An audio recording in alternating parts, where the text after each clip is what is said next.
आपने smart city के दावे सरकार की तरफ से पहले सुने होंगे, फिर हमने सोचा होगा कि कैसी होती है ये स्मार्ट सिटी। आखिर क्या वो दिल्ली जैसी होती है या मुंबई जैसी? लेकिन जब हकीकत सामने आई तो तस्वीर कुछ और ही नजर आई। बारिश में जलभराव नजर आया, घंटों तक का ट्रैफिक नजर आया और बुनियादी सुविधाओं की कमी नजर आई।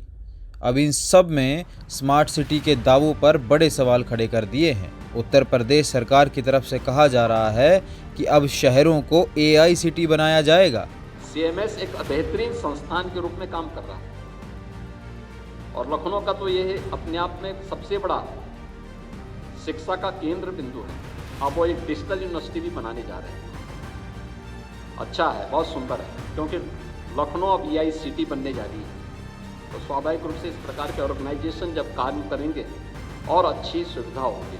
आर्टिफिशियल इंटेलिजेंस के जरिए शहरों की तस्वीर बदली जाएगी। उत्तर प्रदेश के मुख्यमंत्री योगी आदित्यनाथ ने 23 मार्च को सोशल मीडिया प्लेटफॉर्म X पर जानकारी दी है कि प्रदेश सरकार ने पूछ AI नाम की एक कंपनी के साथ करीब 25,000 करोड़ का एक AMU साइन किया है। AI पार्क बनाए जाएंगे, बड़े स्तर पर डाटा सेंटर्स तैयार होंगे, AI कॉमर्स और AI यूनिवर्सिटीज स्थापित की जाएंगी, युवाओं के लिए नए रोजगार के अवसर पैदा होंगे। लखनऊ, कानपुर, नोएडा, वाराणसी और प्रयागराज जैसे शहरों को इस AI सिटी बनाने के लिए चुना गया है। लखनऊ कानपुर हाईवे पर एयरपोर्ट के पास करीब 40 एकड़ जमीन पर एक बड़ा AI हब तैयार किया जाएगा, जहां मिलेगा पूरा ecosystem, AI startups, data analytics, AI training, data forensics और साथ ही साथ Indian institute of technology Kanpur और Indian institute of management Lucknow और doctor APJ Abdul Kalam technical university जैसे संस्थापकों ने इस प्रोजेक्ट में अपना काम शुरू करने का दावा किया है। लेकिन अब सवाल उठ रहे हैं योगी आदित्यनाथ पर और उत्तर प्रदेश सरकार पर कि जैसे ही खबर सामने आई कि सोशल मीडिया पर विवाद शुरू हो गया और लोग पूछने लगे कि सिर्फ 1 साल पुरानी कंपनी को इतना बड़ा प्रोजेक्ट कैसे दे दिया गया। क्या उनकी फाइनेंशियल क्षमता इतनी थी कि वो इतना बड़ा प्रोजेक्ट हैंडल कर पाएं? कंपनी की सच्चाई क्या है, चलिए जानते हैं। पूछ AI एक बेंगलुरु बेस्ड स्टार्टअप है जिसकी शुरुआत 2025 में हुई थी। ये व्हाट्सएप और वॉइस कॉल के जरिए AI चैटबॉट की सर्विसेज देता है। चलिए जानते हैं इसमें की सबसे बड़ा विवाद क्या है।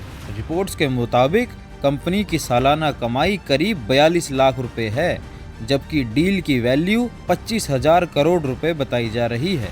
इस विवाद के बढ़ने के बाद सरकार की तरफ से भी प्रतिक्रिया आई है और CM योगी आदित्यनाथ ने सफाई देते हुए कहा है कि ये सिर्फ एक इनिशियल MOU है, अभी डिटेल जांच और मूल्यांकन होना बाकी है। MOU कानूनी रूप से बाध्यकारी नहीं होता और अगर कंपनी तय मानकों पर खरी नहीं उतरती है तो समझौता अपने आप रद्द हो जाएगा।